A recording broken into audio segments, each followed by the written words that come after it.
Dan and Corey here, welcoming you into Libservative. The great fundamental issue now before our people.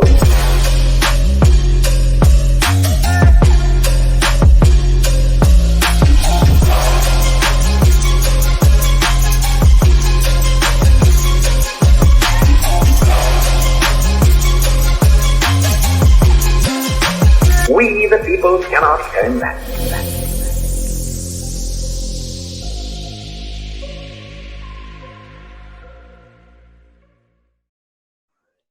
Yeah, welcome in. A little bit late, little bit of a late start there. I apologize. 9 whole minutes. Yeah, I know. Rousing rendition of Libservative. Intellectual idiots fostering political and cultural literacy. Bell the Bodysnatcher on the ones and twos. He, as always, is Corey Walsh. And he's Dan Griffin. We got an action-packed show for you tonight. But first, hold on. Let me just say this before you tell the people where they can find us.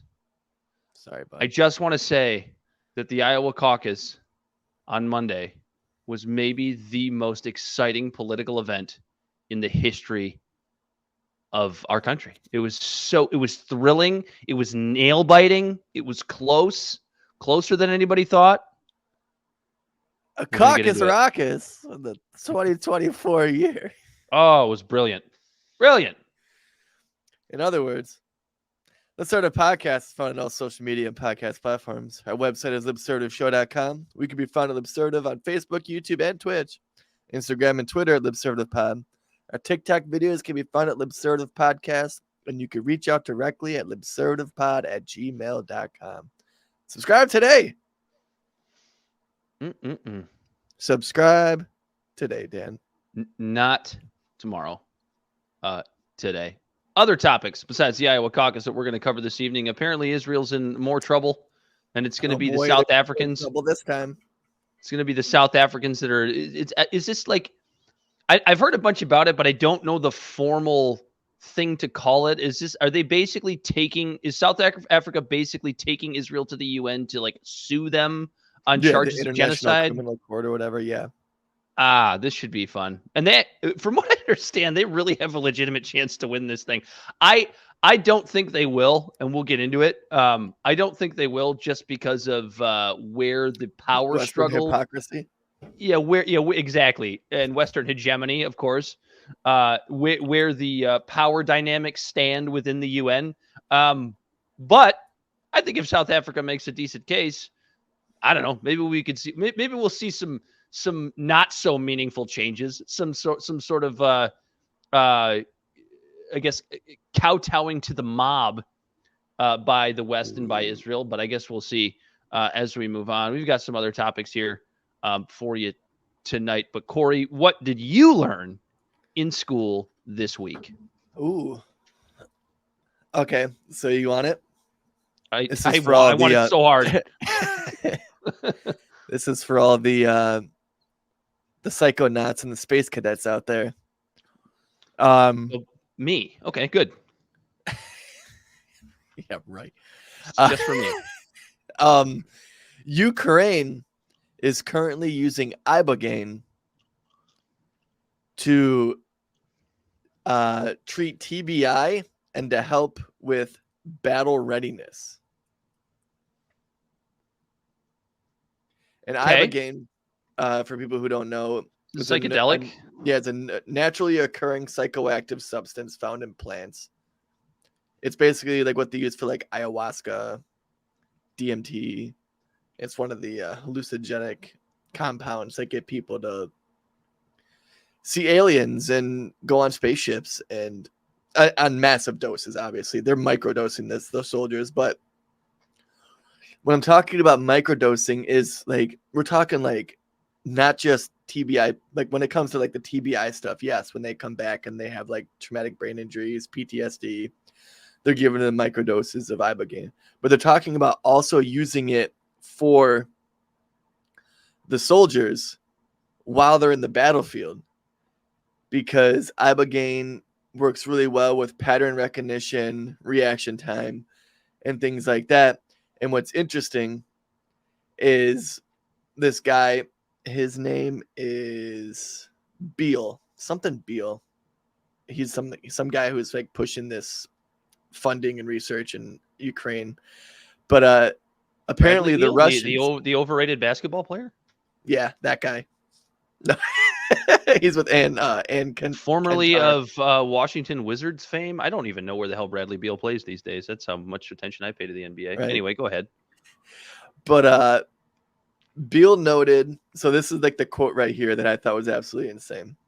He said that the Russians are using Captagon, which is basically like speed for their soldiers, you know, and like just like the Germans did, it heightens awareness, keeps the soldiers alert and awake.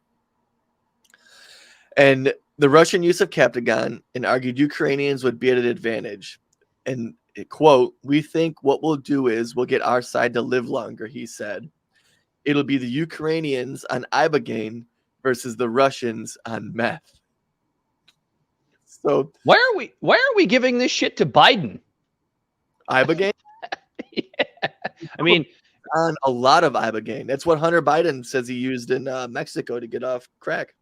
To get off crack. But of course, you know, his father is, I'm sure at some point within his political career, responsible for making Ibogaine a controlled substance in the United States. I don't have it in front of me right now, but it is Schedule 1. Just it like, has not, but it has not been forever a Schedule 1 drug. Ibogaine's pretty recent, isn't it? Hey Bell, look that up. Hey Bell, look up when Ibogaine was made Schedule 1 drug. Because I don't think it's been Schedule 1 for that long, but it's just another one of those things that makes people happy and question authority, because that's what all psychedelic drugs do to some degree, and the government just simply can't have that. Is that hold on, is that tinfoil hat? Because you hear a lot of people say that the reason that things like psilocybin and Ibogaine and others are Schedule 1 narcotics is because it fucking makes people too smart. You know, it makes them realize things like their mortality and come together. So it is tinfoil hatty, right? But if you what's interesting about that, and what I like, this is actually not to combat your tinfoil hat conspiracy. It's actually to give it more like oomph, you know, a little bit more juice, a little bit more. We need a little bit more Ibogaine, if you may. We ain't found shit. We ain't found shit. We ain't found. On loop. Why is it on a loop? There we go. I fixed it. But if you remember, like we're talking about the electric Kool-Aid acid test, John Kesey, when LSD was first synthesized, it was in the government's hands. The formula, so to speak, you know, or like the chemical compound and how to synthesize it was leaked. And but before that, it was the government that had it first. So if anyone knows more about the psychedelics than anybody, it is, you know, the U.S. government. MK and they Ultra, went, we can't let the people have this stuff. Right. So the idea that like they didn't want people to take it because they might just go, "What is this?" too many times and really fuck up the consumerism and capitalism.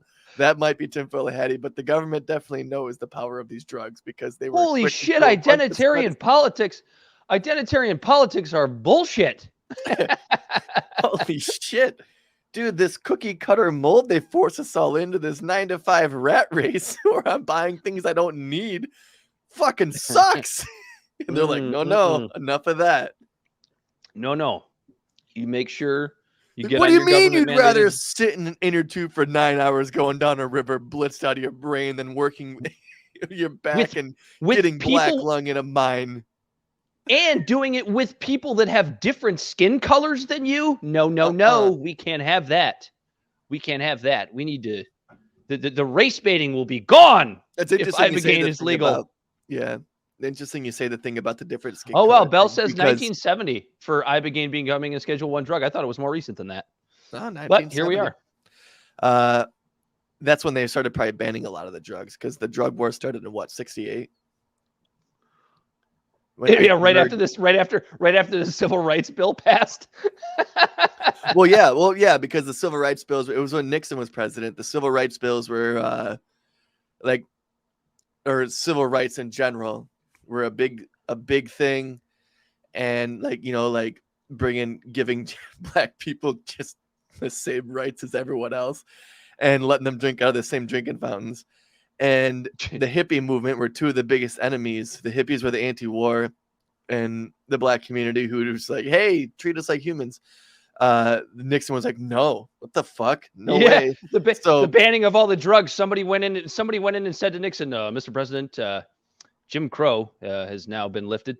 There is no more Jim Crow." And he went, "Well, how the hell are we going to keep all these blacks filling up our prisons? I know. Let's make drugs illegal." Yep. That's basically what it hippies. seems like. That's basically what it seems like. Because it's interesting, actually, if you look back to like people were also had signs on their buildings, like during all this segregation stuff was happening that said no hippies. Hippies use back door. Like hippies were also treated like vagrants and second-class citizens and stuff. In certain aspects. They were. Like, have you ever? They were. Did you ever see Easy Rider? I don't believe I have. I think it's Jack Nicholson. I think it's in it, but it's about two hippies, and they end up in the end of the movie. Spoiler: I don't give a shit if you haven't seen it. It's been out for 50 years.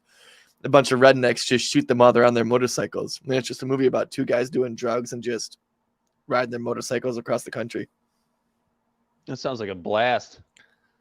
They were blasted. Nixon That's for sure. This actually ties in pretty well to what I learned this week. In honor of Martin Luther King's birthday. Okay, I was going to bring him up, Monday. and I forgot because I started talking about Easy Rider. So I'm glad you brought that up because I got something to say. That's right. This is exactly I got what I learned something this to week. say. I learned that no group will pass up the opportunity to co-opt and claim Martin Luther King Jr. I know what you're talking about. I mean, Lay it on me. Where do we start? Shall we start with anybody in the government establishment? Shall Let's we start on with Martin Luther Boulevard in Israel? I'm going to get there, but shall we just start with like the fact that like every asshole government establishment person, like a Joe Biden or a Nancy Pelosi or a Mitch McConnell, it's not just a Democrat thing. All of the government's establishment has to take to Twitter and talk about what a great human being and how Martin Luther King did all of these great things for civil rights. Meanwhile, if Martin Luther King were alive today, and if Martin Luther King were alive today, he wouldn't be a big fan of yours either. So, Nope, and by the way, he could still be alive today. He would be very old, I believe, in his late 90s at this point, but he could still be alive today, and he would not be a big fan of yours. I guarantee you he would not be a big fan of Joe Biden. Why? 1995 crime bill. And so you have that group co-opting Martin Luther King Jr. You have the DEI college crowd co-opting Martin Luther King Jr., even though MLK, I do believe, would be absolutely disgusted with some of the policies that come out of quote unquote diversity, equity, inclusion, which is actually the I might as well just be another E because it's really exclusion when we start having, dorms based on just one race. That I believe is segregation, if I'm not mistaken. Self-imposed segregation, but segregation nonetheless. Don't think MLK would be a big fan of that. And then, as you said, Corey, the Israeli government co-opting the words of the work of Martin Luther King Jr. And if there is somebody that would definitely not be on Israel's side right now, as we sit here today on January 17th, 2024, if whatever he would be, a 96-year-old Martin Luther King Jr. were still alive today, definitely would not be pro-Israel. No, Just because saying. Bell, real quick, look up the Martin Luther King quote on the 1967 Israeli war. I want because it just solidifies what you're saying, Dan. While he looks that up, I can give you kind of a synopsis of what he said, because I vaguely remember this hearing this comment, which was that after the 1967 war, Martin Luther King basically said that any land that was taken by the Israelis in that war would eventually have to be given back. Something to that degree, something to that effect. I'm paraphrasing. Peace for Israel means security. The world and all people of goodwill must respect the territorial integrity of Israel, King said on ABC's Issues and Answers show in 1967, according to a transcript at the King Center. But interesting, because he also there's another quote where he talks about how he was criticizing Israel. I guess look up King criticizing Israel. Yeah, it had to do with whatever territory was taken would eventually have to be given back. And I don't even know that I necessarily agree with that. Just because, and we were actually talking about this during our show prep meeting last night. Like one of the reasons we really haven't talked a ton Israel Gaza, and we have in certain episodes on the show, but one of the big reasons we haven't is that the discourse around this fucking thing is so bad. People that we respect, really great journalists, really great thinkers, have just dug a fucking hole. They have put a line in the sand that they will not cross. They will not acknowledge the fact that the other side of this argument, whether you're pro-Israel or you're pro-Palestine, the other side of this argument in this debate has legitimate points.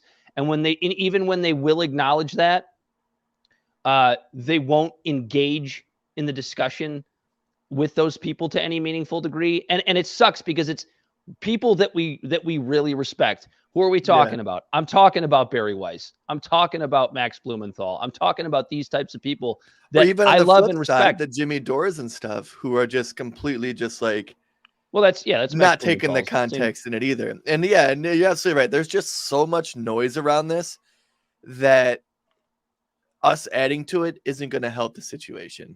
And we're here just to comment, and we're just working on our own thoughts and stuff. We're just, a bunch of smooth brains. But it's such a contentious issue that it's just. Well, and I mean, one of the things that I've always said is that that contentious issues are a contentious issue for a reason. You talk about abortion, talk about Israel Gaza, and what makes it a contentious issue so contentious is that both sides have a legitimate argument.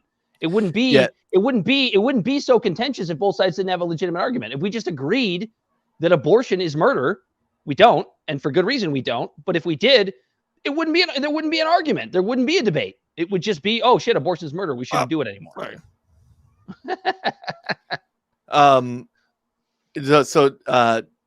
MLK said, I think for the ultimate peace and security of the situation, it will be necessary. It will probably be necessary for Israel to give up its conquered territory, because to hold on to it will only exacerbate the tensions and deepen the bitterness of the Arabs. That's basically what I said. He just articulated himself much better because he's a fucking brilliant man. But going back to what you were saying, how like all these people are grifting off of his name, when like the FBI, who was like sending him letters telling him to kill himself, is now like, Happy Martin Luther King Day. Oh yeah, that was another one. Oh my God, I can't believe I forgot about the FBI. Yeah. Yep. And what's really interesting too with MLK is like when he got killed, like he was a thorn in the side of the establishment in the 60s or in the civil rights movement through his nonviolent protests and things like that. And but they like let it slide. But as soon as because he was trying to bring, again, it sounds, the reason I chuckle at this is because it just sounds so fucking absurd at the idea that like black people were just like, hey, let us, have the same rights as you. Like, let us enter the same doorway as you and use the same fucking drinking fountain, and don't make us get up when you get on a bus. Like, dude, it's absolutely insane that there was people going, no. But after his I Have a Dream speech, and like he made huge sways in our society and culture, rightfully so. He is definitely one of the biggest impactful people in the United States in our history. But when he went past that and started going to class, and he started talking about the rights of workers, and then he started to unite white and black people. Like, he's like, all right, we got the race thing taken care of. Now it's about the class issue. I find it interesting that when he started uniting people under that umbrella, someone was so pissed off at what he was saying that he got assassinated. So yeah, that's actually a common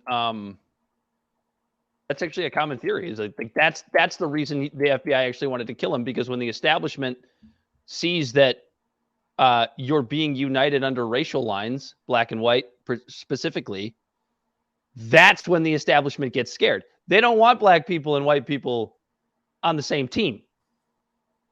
So when you have a guy like Martin Luther King Jr. who is uniting people based on class lines, which is what makes me upset when like you or I or Bell or anybody else will get into an argument with one of these goofy, DEI phony liberal people. and and they want to talk about how you're privileged because you're white, or I'm privileged because I'm white. It's like, okay, like we can have that discussion. Like I understand your argument, but they never want to move past that line of the black and the white. And like that is utterly anti-MLK. Mhm. He wanted to unite people under class lines. MLK realized that if we could get poor whites involved in our movement, we are much more powerful in that way. Right. And now I'm obviously not putting myself on the same pedestal as MLK, but this is the same argument I have when it comes to like police crime and police brutality, that when a black person is killed by the police, you have a bunch of white people who are quick to jump and say, oh, well, it's not race. Look at this. Twice as many white people are killed by police. And it's like, okay, but you're not upset about that. Black people are upset about black people being killed by police. And your argument is more white people are killed. How about you get just as upset about that as the black person is? And then guess what? We can hold police accountable. Mm-hmm. Yeah, that's it. That's why I've always been of the belief that MLK was murdered over his ability to unite people on racial lines, as they should be, and thus on class lines, right, to fight against the establishment. And that's what the establishment doesn't want to see. Shout out to Jay, one of our most loyal listeners. He's in the house today watching live. Old Top in the house, old Sport. I think that's it for, unless Bell, did you have something that you learned in school Bell, this week? what did you learn this week? Let's put him on the spot. Bring him on in here. I didn't learn shit. No, I'm just kidding. We ain't found shit. Oh shit. No, I learned, I don't know. I read about random stuff all the time. I was reading about pyramids this week because I was reading about the Battle of Pelusium. You guys know about the Battle of Pelusium? No, but I did learn that there was a Roman soldier or Roman general or whatever named Pupienus. That's so cute. We ain't found shit. Imagine what that man did in war to earn the nickname Poopy Anus. It wasn't his nickname. That was his real name. It was like Poppienus. He was running the other way. And he was a tactician. He was like, I guess he was really good at his job. I was about to say that was to strike fear in the hearts of his enemies. Just walks in the middle of the battlefield. Just walks in the middle of the battlefield, just takes his shit and scares everybody off. Like, that's this guy. All of his enemies. Yeah, dude, the shit they did back in the day was pretty wild when it came to, like, that's why books like The Art of War were written way back then, right? Like, the different stuff they had to do when all the technology was the same to, like, have an edge. Like, I think it was it the Athenians or the Greeks? I forget which one it was, but they had the arm. Like, if you look up the Army of Thebes. Thebes, Thiebs. Bell, look up the Army of Thebes, and what it was this. I think it's actually Thebes. It might be. I don't know how to spell it. Army of Thebes. But what it basically was this army of like 5,000, but they were all men, but they were gay men. And I shit you not, they were gay men and they were gay couples because they thought that the soldiers would fight more valiantly if their counterpart was their lover, and war weariness would be less because the lover was on the field and not back home with their family. It was 150 couples of male lovers, and they ended the Spartan domination. And a bunch of gay guys. Who would have ever thought? Meanwhile, the United. Oh, is it? No, it's not. Swear to God. You're kidding. No, it was. Oh yeah, I guess 150 couples. Yeah, I guess 150 couples. You're right. So, all those stories get meanwhile convoluted, just like how Socrates might not have been real. They say it was Plato. Like, right. You have that, right? And meanwhile, it like the U.S. military just ended "Don't Ask, Don't Tell" in like 2004. Maybe we should do ask and please do tell. Well, speaking of armies doing crazy shit. Well, that's just like adding women into the military might actually be a good thing for these boys. Probably. They're out there risking their life. At least let them get some tail, I guess. So some strange, some snatch. Back to the Battle of That Pelusium. sounded rapey. Go ahead, That Bill. was Egypt's. What, Dan? Egypt's You don't last like stand. some gash? Some strange. No. Anyways. Oh, God. In my opinion. Anyways. The Battle of Pelusium was Egypt's last stand, basically.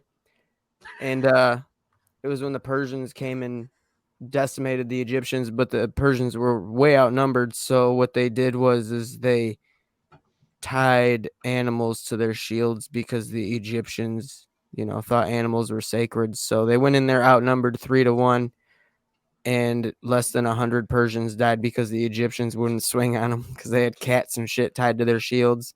Yeah. See, no, now that's brilliant because that is an example of like ancient armies and like ancient myth making you really fucking dumb because it's just like Dude, we're gonna take a chance losing this battle because we don't want to shoot the goats. Dude, that shit hasn't ended though. Those type of weird little like wrinkles and like plays like is in battle scheming has gone all the way even into World War II. America had a whole inflatable army. So we literally had a whole ass inflatable army. Yeah, we used them as decoys for D-Day. Yeah, and just got guys under them just to shuffle them around. And the Germans, when they would fly over, they would just see 1,000 tanks. They're like, holy fuck. So they moved all of their army one spot, and then we came in a different spot with real tanks. So, oh, God. Listen to the numbers on this real quick, though. At the end of this war, the Achaemenid army, which is the Persians and the Arabians and the Greeks, they lost 7,000 people, while the Kingdom of Egypt lost all 50,000 of their soldiers. Now that's a tactic there, bud. Damn. Yeah. Oh, dude, going it's back like the going Americans who didn't line up like the British did. Like, hey, I'm gonna hide. Hey, you guys can stand there. I'm gonna hide behind this tree. Or going back to the Good luck. Going back to the Egyptians not wanting to shoot the goats or whatever. It's like imagine if you had like an army of vegans.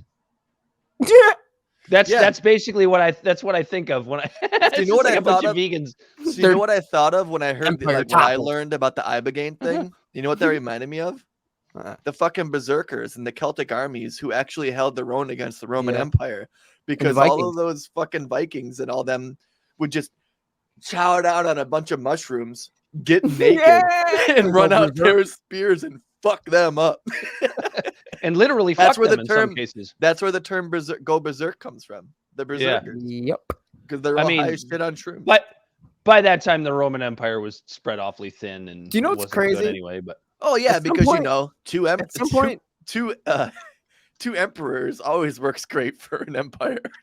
Could you imagine, like, at some point in the world, like, your job was to eat mushrooms and go berserk? Like, some people now are like accountants, and some people now are like landscapers. I feel like a lot of landscapers probably still do. Right, but back then, they're like, you grow up, you're gonna be a berserker. We're gonna give you these mushrooms. You're gonna these mushrooms are gonna make you grow up. You're gonna go berserk, little buddy, and then you ready to see God? Pregnant. You're gonna get a lot of people pregnant. Yeah.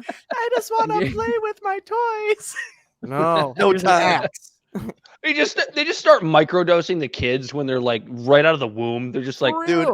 Instead of like a thimble of like whiskey for teething, they would just like rub some fucking Ibogaine mushrooms on their teeth, some acid, LSD.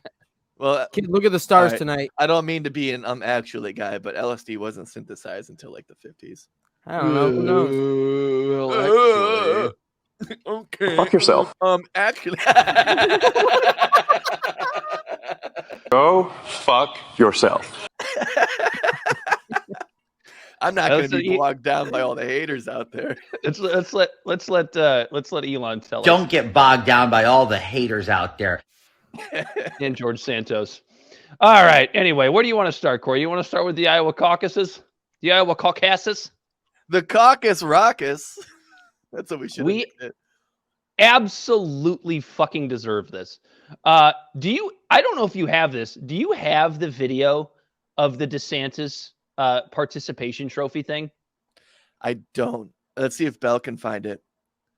Bell, if you can find it, because like this is so fucking funny, and it just proves what makes Ron DeSantis just such a god awful candidate. This man is so impotent and just has no charisma whatsoever. The man can't take a joke, right? And this man is supposed to compete with Trump in a Republican primary, a man for all of his faults, Trump can't take a joke either, but what he can do is fight back when somebody does make fun of him or when somebody does try this shit with him. And that, to me, like that was the start of me knowing, okay, we already knew Trump was going to win, but by how many when it came to the Iowa caucuses, but by how much? And that was the one that was like, dude, he's definitely getting 50%. Because I think like a win for like DeSantis and the DeSantis Haley Ramaswamy crowd was maybe holding Trump to more like the 40% mark.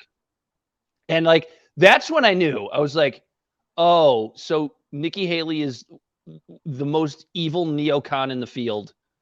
And Ron DeSantis has run maybe the worst presidential campaign I've ever seen in my entire life, when he should have been focusing on, his COVID policy and some of the things that he actually did well for Florida. But what does he focus on? No, he focuses on the culture war shit.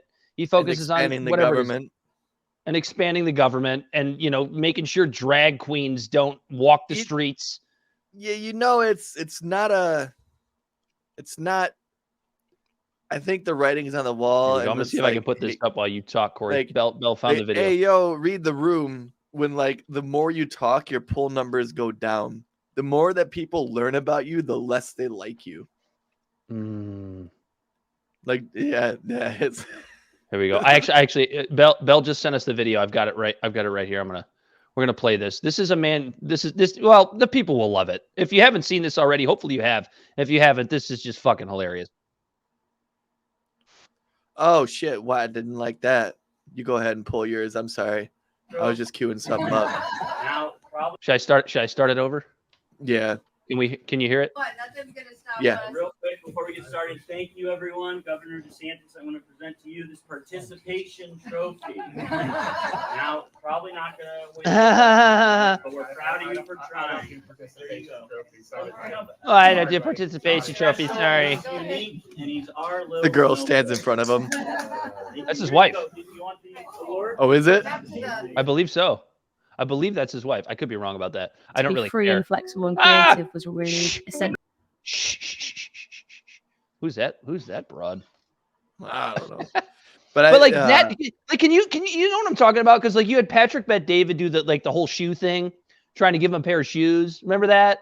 And like he instead of just Dad, how could I forget? Having a little fun with it. Like he's got no sense of humor. He's got no charisma. He's got no moxie of any kind. He's just an impotent little weasel. I can't stand him. It's not like I can stand Trump either, but it's like,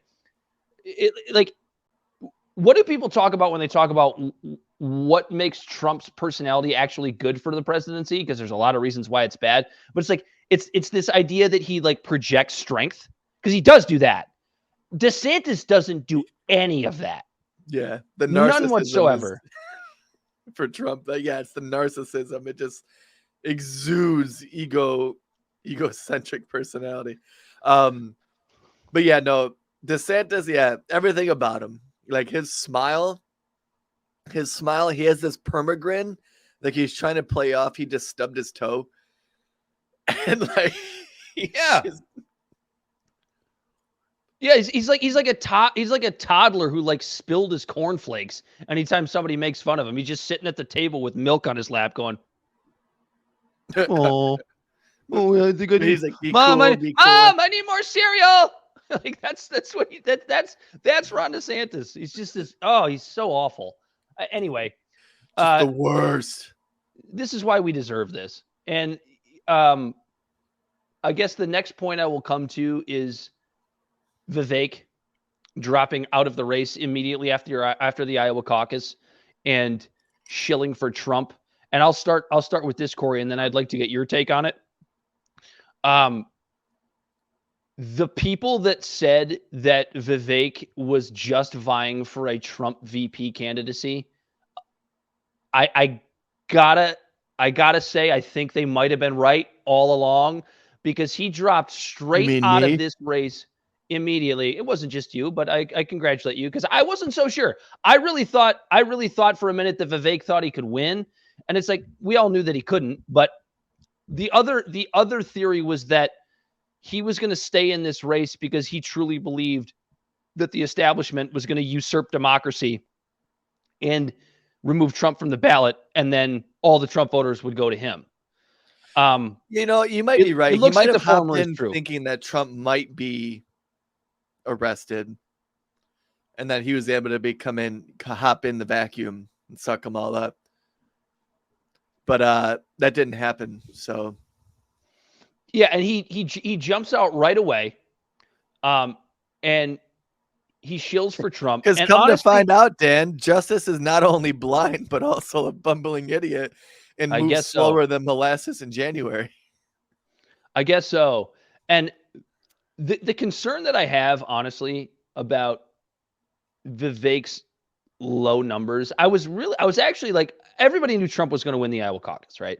Yeah. But I was really hoping he was going to be more competitive with DeSantis and Haley for a couple of reasons. Not because I like him, not because he would ever get my vote at the ballot box, but because, he was kind of the only one that wasn't, that was willing to call out the establishment and willing to call out the media, and kind of basically in some ways be a more intelligent, well-articulated Donald Trump in some ways. And to see him come out and only get what, I don't remember what he finished with. Was 7%. It like 7% of the Iowa caucus vote is not, I shouldn't say disturbing, but disappointing to me, because Vivek was the candidate that was hyper online. He was the one doing the podcast circuits. He was the one, going on all these different new media platforms.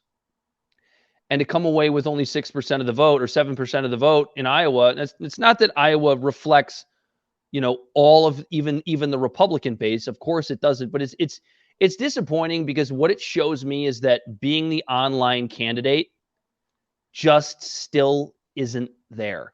And I don't know how much of that has to do with the fact that it's just still the old people that go to these primaries or these caucuses. It may just be that simple in this instance. Like, it was the coldest day. It was cold as fuck. Yeah. But at the same time, the internet isn't real life. And what that, like, as someone who, based on what it comes down, not the primaries, fuck the primaries. There ain't shit on the Democratic side because Biden isn't allowing that to happen. And then the Republicans. Well, it's the DNC, but yeah. And then the Republicans are just a bunch of monkeys trying to fuck coconuts. So, like, I could give two shits about them. And yell about their grievances. Right? Yeah. They think it's a Festivus every single goddamn day.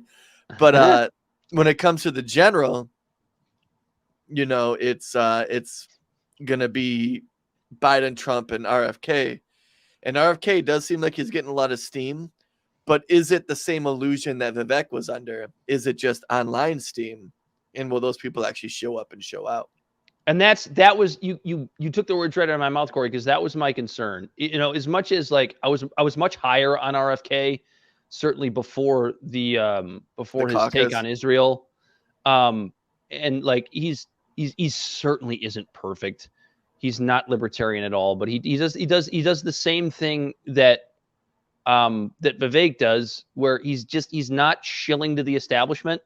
And I like any candidate being involved in this race that does that, even if you're not going to get my vote, which is why I liked Vivek in a lot of ways. There was almost no way he was ever going to get my vote, but I like just having that voice in there.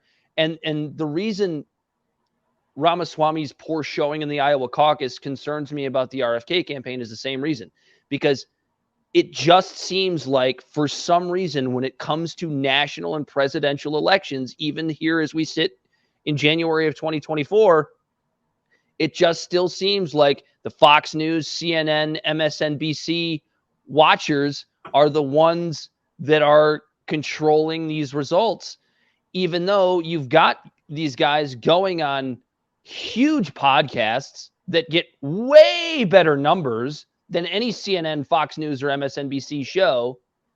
And where are the voters? Where is it resonating? At the same time, maybe this, they brought it up on Reasoned Roundtable today. Would the turnout have been the same if we didn't do, because it's almost like fixing the system, as in like the reason why, like when it comes to primaries, right?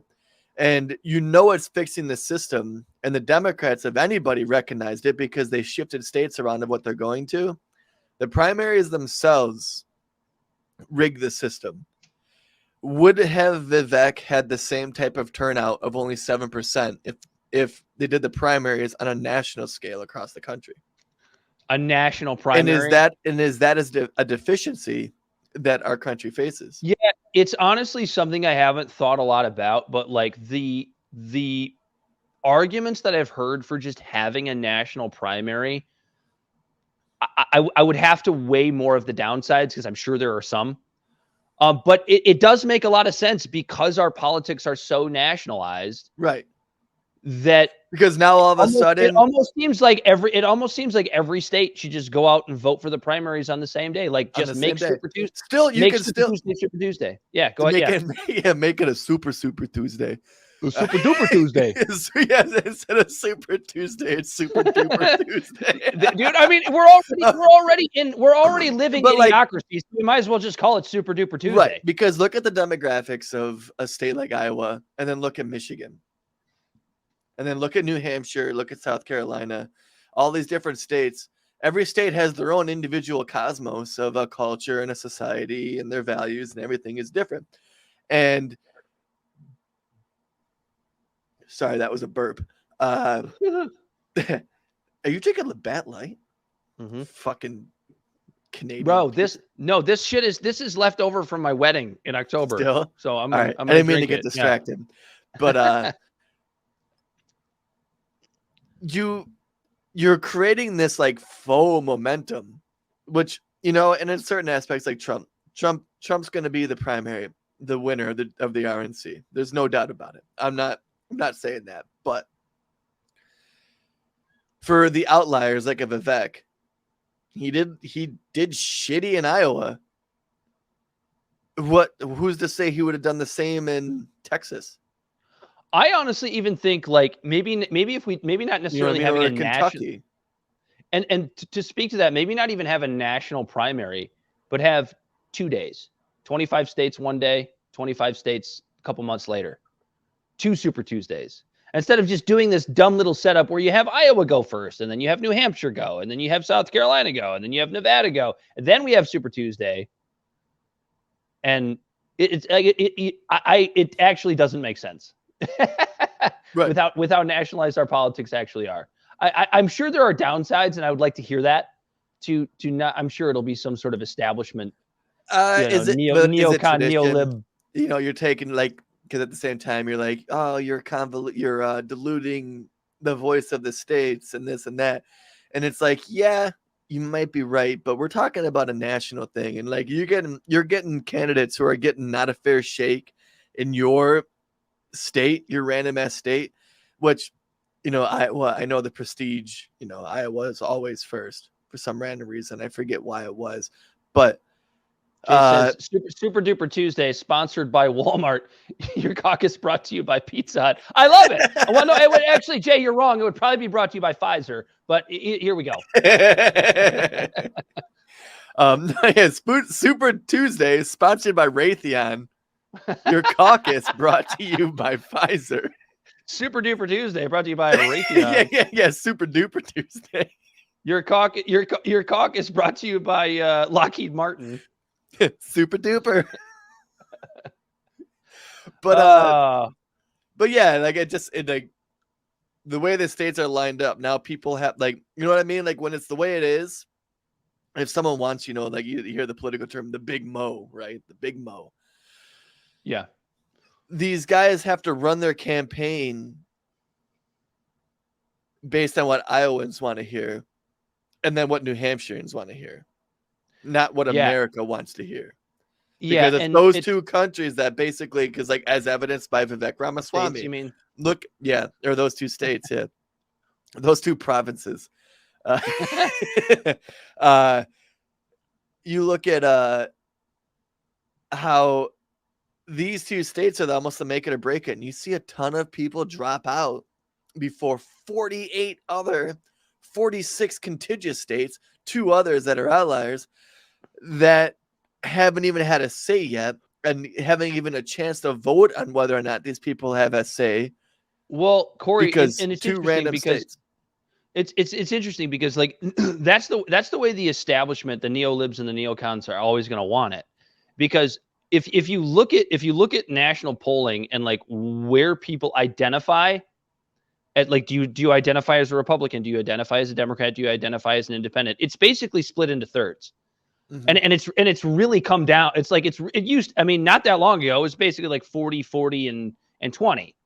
But it's basically 33 at this point. I think it's like 27 and then the remainder is like unsure or whatever the fourth category would be.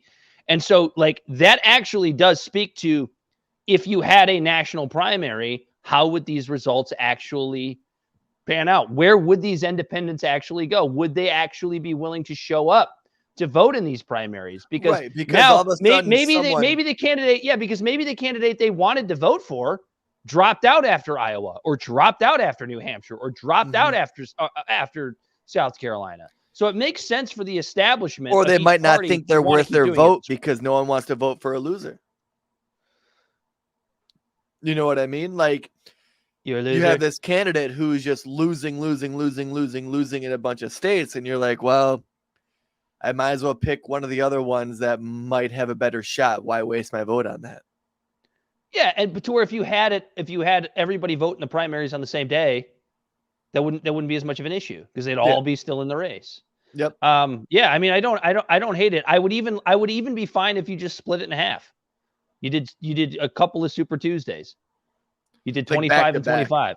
Back to back. Not even back to back, but like you could do one in January, you could do one in March or April or whenever. When is Super Tuesday? I always forget. It's somewhere. It's April, right? I think it's in March. Is it March something 8th? Like that. Well, it's like the second Tuesday of March or something like that. Hey, Bell, look that up just so we don't. Bell's gone. Oh no, he's not. No, he's not. He's sleeping. No, we have 2 shared screens going on, so like I didn't see his little. Go fuck yourself. But yeah, look up when Super Tuesday is. I think it's like the second, either the first or second Tuesday of March. In the meanwhile, since we were talking about, do you have any final thoughts on the Iowa caucuses? Yeah, only because we were bringing up Vivek earlier, and originally, like I was actually gonna like kind of second guess my own self, because I said originally that Vivek was I just read Jay's polling location stacked with Viagra and Mountain Dew. Dig it. That's what we need. Code red, preferably. Yeah, code red. No, I like the what's the purple one? I don't know. I know the Taco Bell one, the Baja Blast. People tend to love. I can't stand that shit. I would go out of my way and get McDonald's and not get the meal and get the large fry and the burger, and then go to Taco Bell just for a Baja Blast. Because Baja Blast is so goddamn good. And then they made Baja Blast in the can, and I drank a shit ton of them. And now I'm just like, I saturated myself with Baja Blast. Is it like the soda?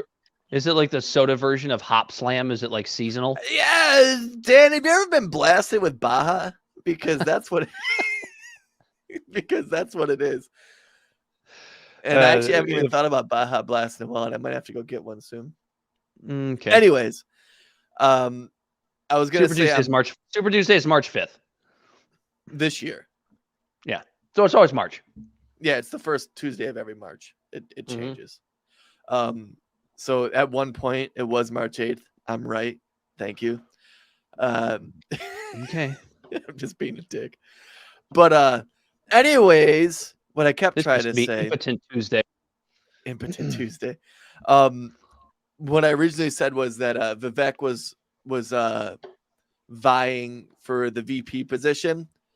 I saw this recently post up, and this is Vivek talking with Trump. And watch when I play this video for the listeners.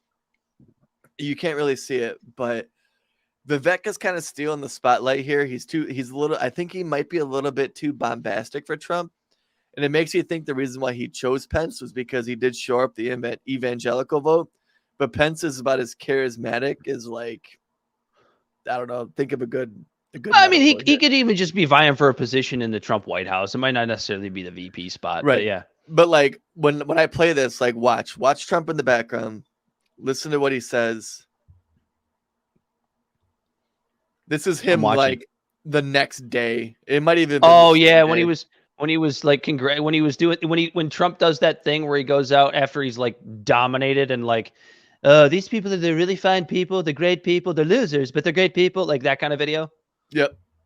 So okay, here we go. The endorsement of a man who has become a true leader and earned the admiration of so many patriots. I've been a friend of his, even though we were competing against each other.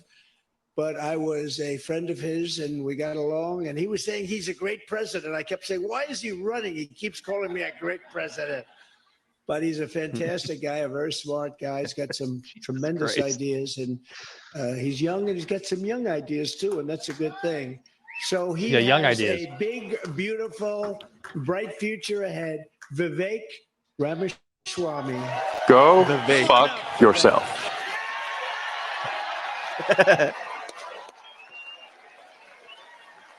Like Trump has an energy, but Vivek has They're making out. Like They're making out. Different level. Vivek is like guys. It's good to see smart Trump. It's good to be back to New Hampshire. We miss you guys. We're going to make this happen, and you guys know this well. You know this man. You know why we're here. Patriots across the state. Look how fast he changes his message. In this country, that's what this is. It's not a war between black and white. It's not between Democrat and Republican, even in a deeper sense. It's between the permanent state and the everyday citizen. Between those of us who love the United States of America and a fringe minority who hates this country and what we stand for. And right now we need a commander-in-chief. He's slick. Don't get me wrong. Us to victory in this war. That's what I didn't we need see in this this. country. Did Charlie Kirk post this? Is that what I see there? Yeah, you gotta know you're in a war to win one. You can't win one if you're sleeping. You know he's in trouble too, right? Stuck in the sand, like most Let's Republicans. talk about that after. And I think that's going to require somebody who isn't bought and paid for, a businessman, not a politician. Anybody heard of that? And that's why I was in this race. But I'll tell you, the people of Iowa spoke loud and clear last night. And I'm a big believer that we, the people, create a government that is accountable to us, not the other way around. That we, the people, choose who leads this country. And so we heard we, the people, last night. And that is why last evening I met my friend here. We met in person, and I told him that I would endorse Donald J. Trump for president of the United States and do everything in my power to lead us to victory in this war. It is a 1776 moment right now. That's where we live right now. And you want to know, what does it mean to be a Republican today? It means we believe in the ideals of 1776. Ideals like freedom and merit and the pursuit of excellence. That you get ahead in this country, not on the color of your skin, but on the content of your character and your contributions. And ooh, he even quoted MLK there, eh? DEI. We are done with the nonsense. Send it back home. It means you believe in the rule of law. And I say this as the kid of legal immigrants to this country. Go that means your fuck first yourself. act of entering this country cannot break the law, and that is why we need to use our military to secure our own southern border in this country. That's what it means to stand. You see this, the graphics in this one, though. The little Trump photos keep showing up. It means the people we elect to run the government needs to be the ones who actually run the government, not the shadow government in the deep state that runs the show today. This man is going to get in there this time around and actually shut down that deep state. Not messing around. Not messing around. That's how we win this war in this country. Oh, he sounded like Trump there for a second. We're actually going to do this in the long run and win That's this, how we win this war. around is with elections. We need to secure in this country for the long run. You want to know what needs to happen in this country? He literally mirrors Single-day Trump. voting on election day as a national holiday with paper ballots. I actually agree with that. Yeah, that should be a national holiday. I agree with too. And English Absolutely. is the sole language that appears on a ballot. And I'm confident this man will be the one to get us there. And this is how we get our country back. Not black or white. It's deeper than that. These are the ideals of the American Revolution. And you know what? We do have some enemies that we need to defeat on the other side, but we have challenges to address in our own party right here at home. That's So true. you know what? If you want somebody who's going to foist onto you to use your social media account, you want to use a driver's license to do it, to have the right to use the internet, this man's not your man. There's another candidate in this race who'll do that for you. It's Nikki Haley. Shit about Nikki Haley. Well, she fucking sucks. You want to cut Social Security? You want to cut Medicare? You want to cut veterans benefits so we can fork over more money to Ukraine so some kleptocrat can buy a bigger house? Vote for Nikki Haley, not this man right here. But if you want to actually put an agenda that puts Americans first, to say that the moral obligation of your leaders is to the citizens of this country, not another one, there's not a better choice left in this race than this man right here. And that is why I am asking you to do the right thing as New Hampshire and to vote for Donald J. Trump as your next president, because we're not working with a lot of time here. If our kids are in high school, because he's 78 years old. Country left. That's what it means. We've been celebrating our diversity and our differences for so long that we forgot all of the ways that we are the same as Americans, 67 Corvette. bound by that common set of ideals that set this country into motion. We believe those ideals still exist. This man is going to be your next president to revive them. E pluribus unum. From many, one. Did that motherfucker just quote the dollar bill? We're doing it by speaking the truth at every step. I bet you of Trump the didn't way. even know what it meant. There are two genders in this country. Period. That is the truth. All right, you can probably stop it here, Corey. Yeah, I think we got the gist of it. So this is what's interesting about Vivek Ramaswamy. Like there are like pockets of things that he says there that are absolutely true. Right, when he talks about Nikki Haley being a neocon and because she's an absolute piece of shit, he's absolutely right about that. But then there's the he's word got to salad. bring the culture. He's got to bring a word salad and like a culture, and like the culture war nonsense into it. I understand, but like you can't sit there and talk about how this isn't about black versus white, right? He said that multiple times in that speech, and then bring up identity politics. Yeah, and then continue to bring up there's only two genders in this country. It's like. Exactly. You can tell what this is.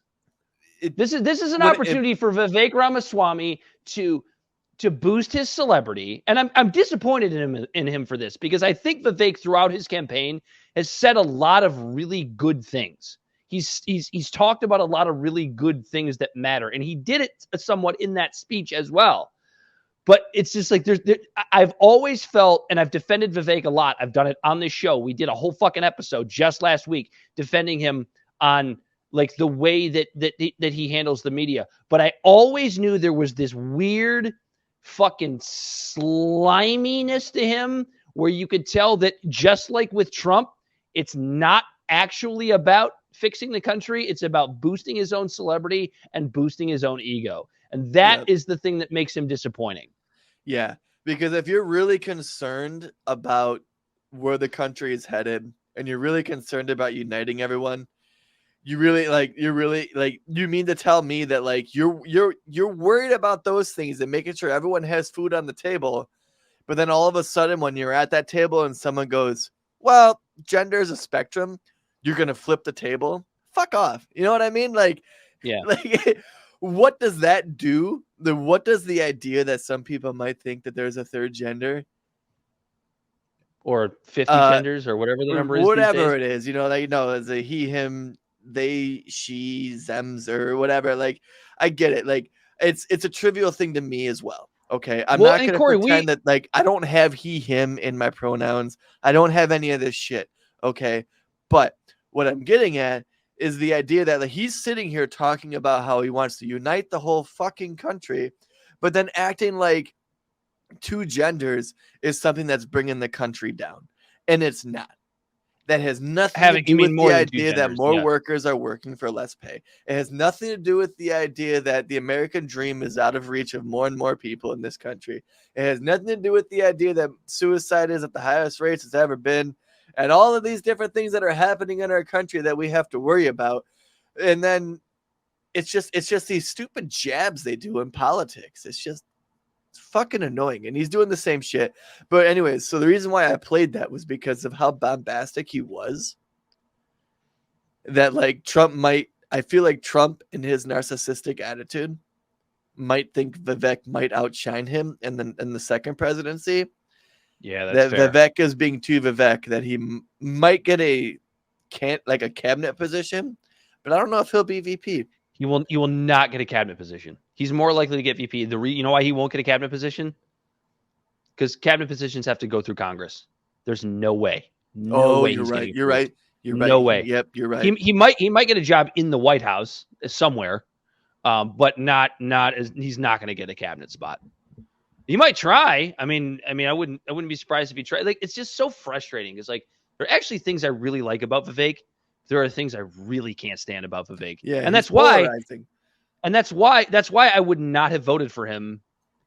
No, you're right. And it's interesting, right? How polarizing he is. Like on the macro scale, he's polarizing where people either vote for him or not. But even on the micro scale, if you look at him in his little cosmos of who he is, you either love the things he says or you absolutely hate the things he says. Just like his whole what was it, the 14th Amendment? His whole 14th Amendment bullshit. Yeah, because trying to equivalate slavery issues and Civil War issues to the southern border. Like, get out of here. Yeah. I don't have a scholar in the Constitution, but I can read it enough to understand that that's not what that was about. Real quick, before we hit our final topic of the evening, just as kind of a side note, because this just popped into my head. What do you think about this? I don't know how serious this is, but I've heard some rumblings of a possible RFK Tulsi Gabbard ticket. That is a ticket I would crawl over coals for to vote for. You would, really? Yeah. Because we've talked about Tulsi a lot on this show. She's disappointed us a lot in the last couple of years because she's basically in her platitudes. In platitudes. A Tucker Carlson stooge in certain ways. I think that would be an interesting ticket. I'd be interesting to hear their message. I honestly, I don't know that I would vote for that ticket, but what I will say is I would be compared to a Vivek Trump or a Biden Kamala Harris ticket. Dude, I'm getting to that. I'm getting to the Catherine Mengue Ward stage of just like I'm just not even going to vote anymore. Oh no, I'll vote, but I will leave the presidential ticket blank. Like I'll vote. I'll vote for my name, like I did for AG stuff. for Michigan last year. Because who was it? It was Dana Nessel and who was that fucking? There's a little goofy libertarian on there. Prick. No, the other AG running. The Republican AG. I forget his name, but he was just this slimy, just piece of shit. He was like a Trump stooge. Like he was trash. They're all trash. And like so, for all the listeners, we're talking about our little microcosm here in Michigan. I wrote in my own name for AG. You got one vote. I got one vote. Well, that's why it's more than you did. It's more than you did. That's true. That's fine. No, I would never run. Nobody would ever vote for me. I vote for you. Well, that's why we have the little banner down here. Iowa Caucus. We deserve this. We absolutely do because we don't demand better. At the end you of ready? The day. So, are you ready for a Trump presidency in 2024, Dan? I'm absolutely prepared for it. I said last week. I it's said last week. Right? I said last week. In some ways, I would never vote for Trump, but in some ways, I'm kind of rooting for it. Like I'm so tired of like I don't know. I don't even know how to describe. I won't. I almost it's what is it? Hunter S. Thompson. He says like every experience you miss is just something that you regret. And at this point, I'm curious to see my reaction to a Trump presidency when I'm older and I'm not as wet behind the ears versus how Corey reacted to a Trump presidency in 2016, where I was literally the re guy. Like, I was on Facebook every day going, this fucking jackass. So did I. Like we already know. We already know the difference in how we are compared to 2016, 2017, 2018. Started to come around a little bit in 2019, and then after COVID started to come around even more. Even though let's not make any mistake. Trump was terrible on COVID. I don't care how big of a Trump supporter you are. Trump was terrible on COVID. He listened to Fauci. He's just as bad. 64% of the inflation of the $10 trillion pumped into the economy under Biden and Trump during the COVID administration or during the COVID pandemic was from Trump.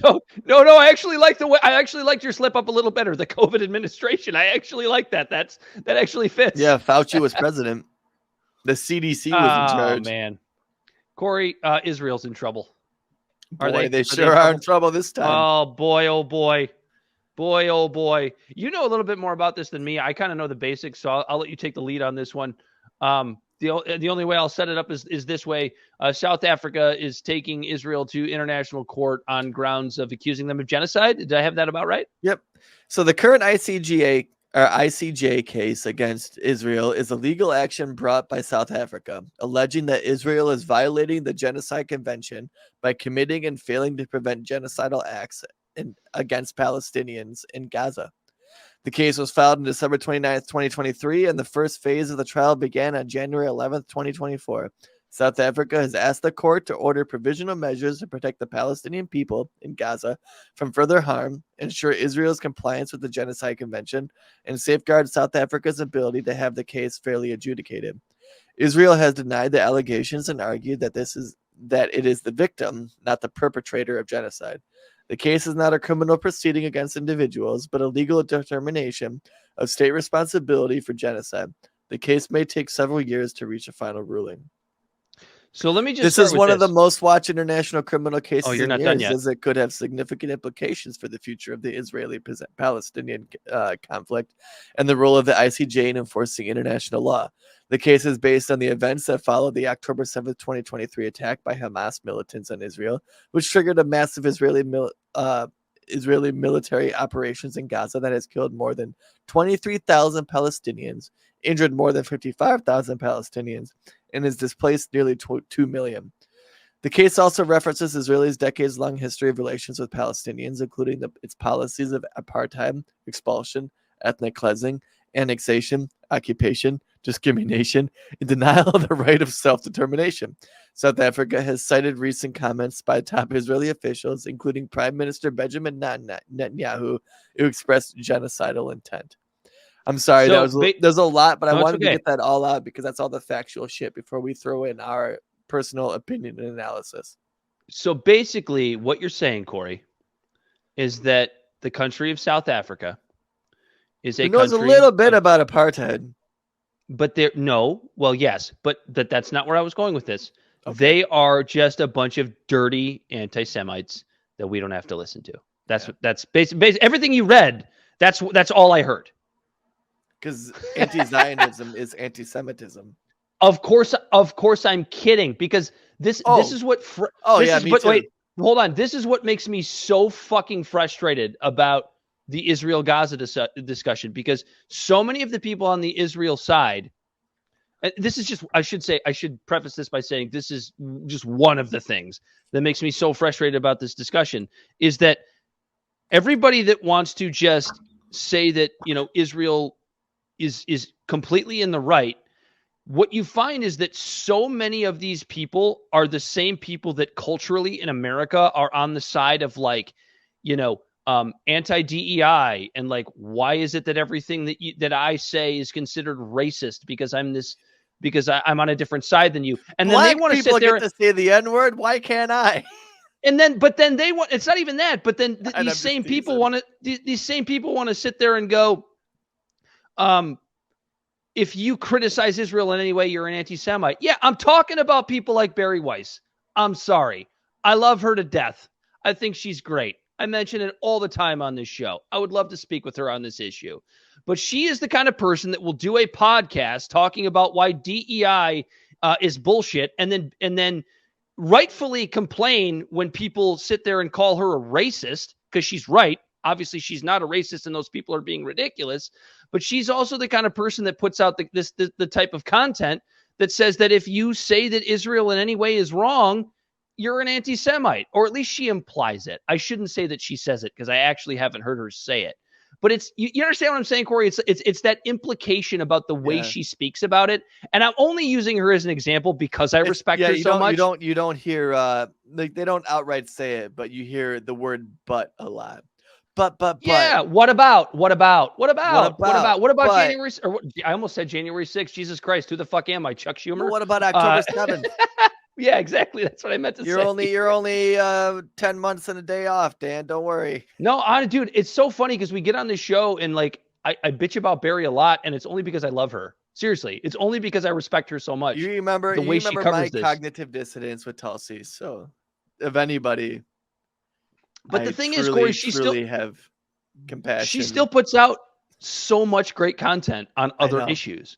I know, but the content she puts out on Israel is obviously so fucking one-sided, and it frustrates me because she's better than that.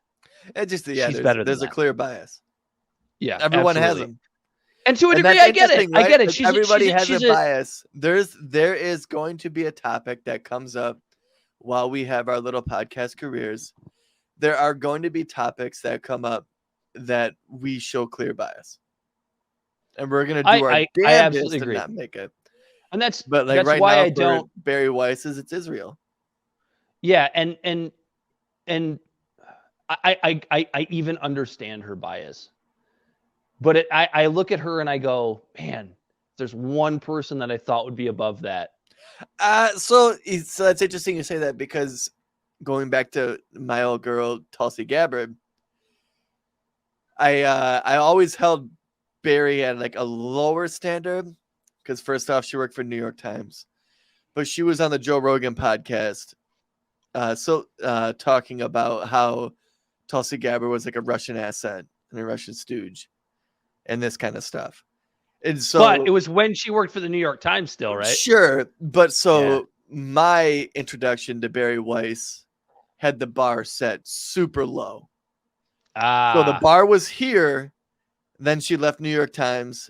Came out, was on Bill Maher talking about COVID, has honestly started that university, is a big part about what's it called? It's not FIRE. She's a part of Free Think. Is it called Free Think? She owns the Free Press. Yeah, the Free. Not Free Detroit Free Press, but Free Press. Right. The Free Press. So like she went from here, for me, she went from here to like here, and then with the bias of Israel, it went nah. So it could be a situation. So like it could be for me, it could be another for her. But for her, it could be another Tulsi Gabbard type situation where she maybe eventually comes around.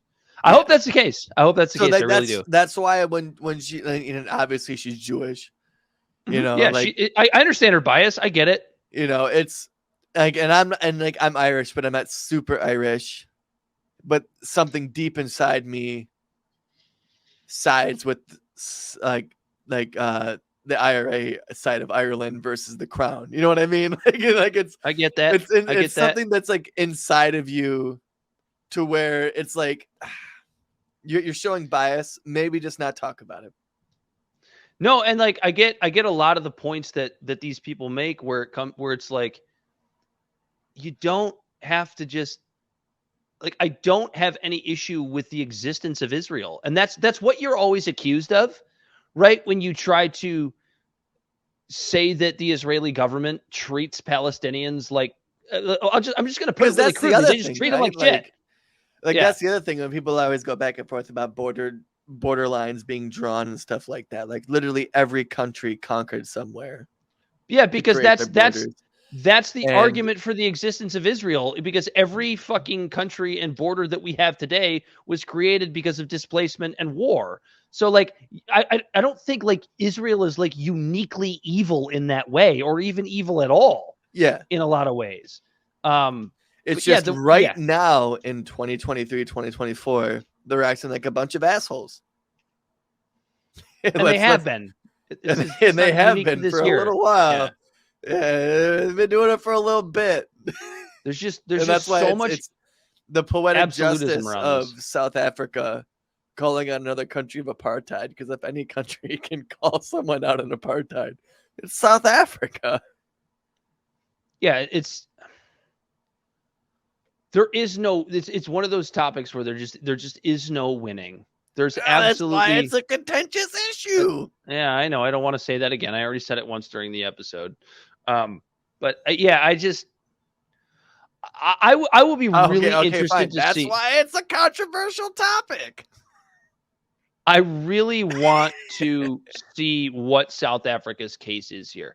I'm really interested to see what it is, what it shows, how Israel responds to it. Because there are online breadcrumb trails, and of people saying things. I forget who it was exactly, so I'm not even going to pretend to quote them. But things when it comes to like, well, Gaza's being indiscriminately bombed, and then someone from Israel goes, well, it's not a war of precision, it's a war of destruction. Right. And it's like, oof, you are in an official position. Like, you probably shouldn't say that because, so what really frustrates me. So I guess the reason why this topic is even important to me is because I think whatever way it goes, we are going to see serious Western hypocrisy, or we're going to see the West actually be the bigger person in the whole grand scheme of things, and actually hold themselves accountable. We're going to see an attempt to redefine what the term genocide means. Mm-hmm. I think that's a distinct possibility. I think we're already having that argument. Because again, what's happening in Israel, and so what's happening in Israel right now versus the Ukraine war, we were so quick to sanction Russia, and we were so quick to call him a warmonger and a dictator. Putin himself, and all of this shit about Russia, and like it got so petty that we weren't letting Russians play chess. way less of a sport that's even watched than tennis, which is, it's almost like you could probably if you could name like one thing less that has less attention of the grand scheme of the world than tennis, it's probably like chess and like backgammon. Chess is actually a pretty popular global sport. Yeah. You'd be shocked how many people watch tennis. I think more people should watch chess. It's an interesting, fascinating fucking game. When I play chess, like those games that take 2 minutes, it takes me 45 minutes. I like chess, but like I don't like the timer thing because I literally need. Oh no, dude! Like you come over, I'll play. I'll teach you how to play chess. You don't have to use a timer. No. I'm confident in my chess game. The problem is when it comes to chess, like I literally have to make a move, and then you make a move. And then every single time it's my turn, I'm looking at every single one of your pieces and every possible thing they can do before I make my move. And then I need to think about what all of my other moves. So like I'm doing the same thing that professional chess players do, but what they're doing in 15 seconds, I'm doing in like 2 minutes. That's just because they're pros and they see the board better than you do. That's just the way it is. No, that's fair. Like I like the game of chess. I enjoy chess. I forget why I even went on this little tangent of being pissed off about because Russian chess players weren't allowed to play chess during. I knew that part. I could get back to that. I just forgot the part where I was talking my grievance with chess. But we got so petty with Russia that we're like, you guys can't even play chess anymore. But then the shit's going on in Israel. And we're just like, well, it's complicated. And it's like, is it? I mean, I don't want to be that guy. Back to the original inception of Israel itself, that Israel wanted a country because when you have sovereign land, people give a shit about what happens to you when outside factors come in. But when shit happens on the inside, no one gives a shit. China's it's because doing the concentration Jewish camps people, with Uyghurs, and no one gives a shit. When Iraq invaded Kuwait, everyone gave a shit. But then when he receded back to Iraq and this started killing the fucking Kurds, no one gave a shit for 20 years. it's Corey. I think it's actually even simpler than that. I think it's so simple to the point where it's like the Jewish people are a protected class for good reason, right? When you think back to World War II, right? Or even before that, even before World War II, World War I. But like certainly became more of a protected class after that, to the point where the UN, basically said, here, you can have this land. We don't have any way to legally give it to you, but here it is anyway. And, good luck to you. And, the Jewish people, Great Britain, the Jewish people went and did their thing. And I mean, you could certainly argue, and I would mostly agree, like, kind of earn that land. Like we said, how do you get land? You fucking fight for it, and you go take it, and you go get, and you get it.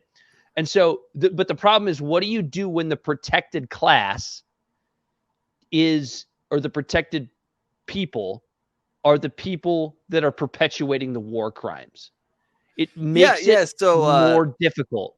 So where is that fine line, right? And I guess that's, I think I understand what you're saying. Where is that line to where the oppressors where the oppressed become the oppressor?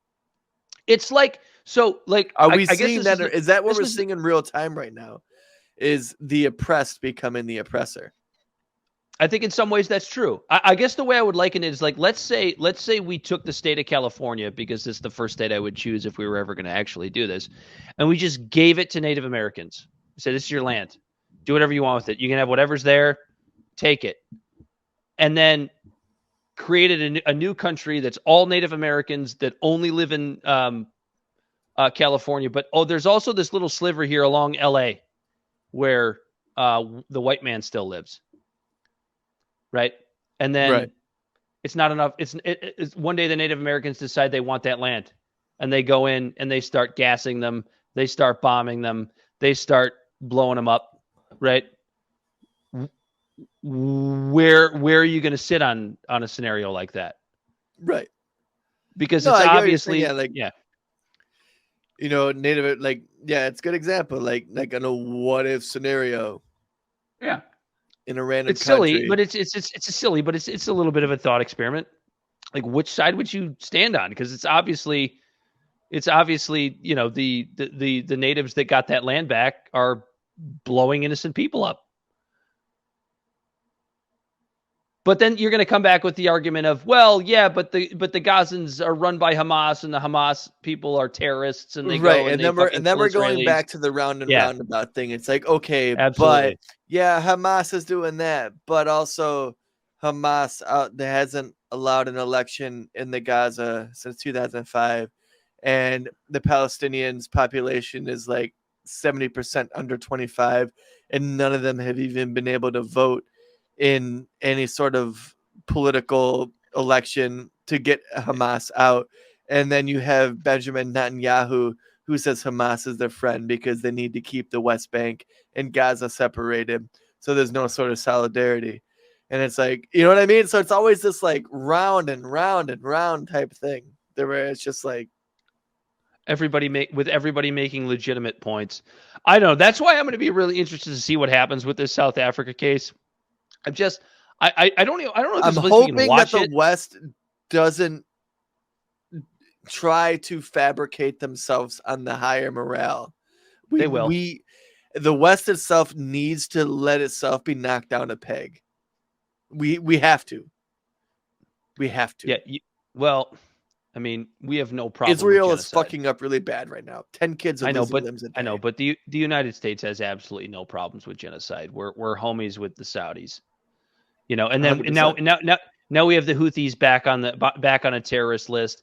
And like I understand the point of like, yes, the Houthis are blowing up ships in the Mediterranean, and like they're not exactly good people. Just like Hamas isn't good people, but there are just so many moving parts. Just like a mass shooter, there's something that pushes them to that point.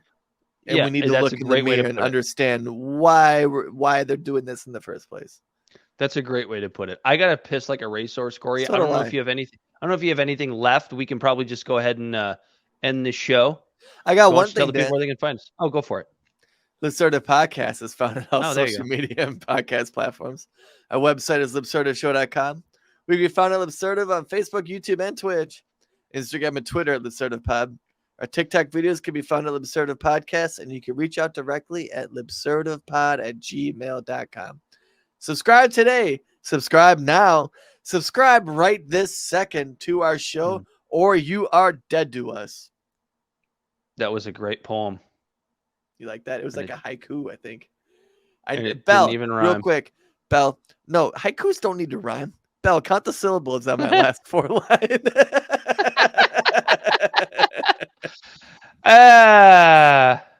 Was it 575? Do we not Bell, know was what it a haiku is? 575? I don't know. Say it again.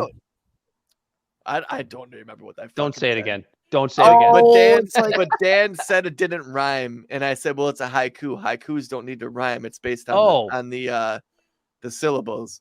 It goes. Syllables. I It was think a poem. haikus go 575. Bell, right now, Yeah. look up the structure of a haiku. Am I right? And Is I'm it just 575? gonna sit You here. are right. No, I can tell you I'm 100% you are right. I'm just gonna sit here. Why? He's right. Is it 575? Yes, I didn't Go have to look it fuck up to tell yourself. Don't get bogged down by all the haters out there. Andy, our photographer, graphic designer, media guy, just said, "Hey, it's my favorite conservatives," and I told him to shut the fuck up. So In our you forgot one title of his. you. What's that? Wow. Our bitch. he literally he's working on fuck yourself. now I'm losing my word.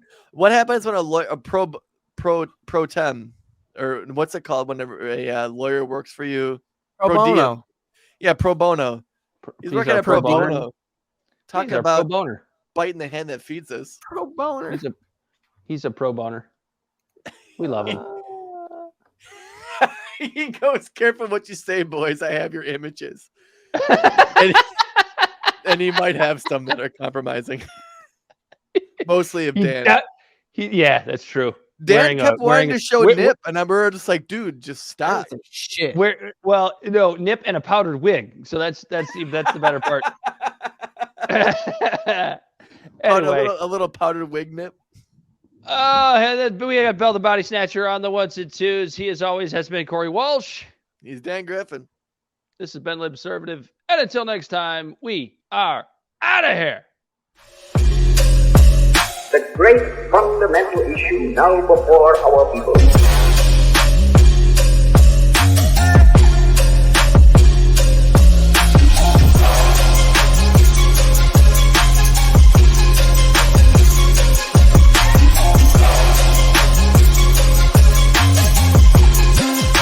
We, the people, cannot turn back.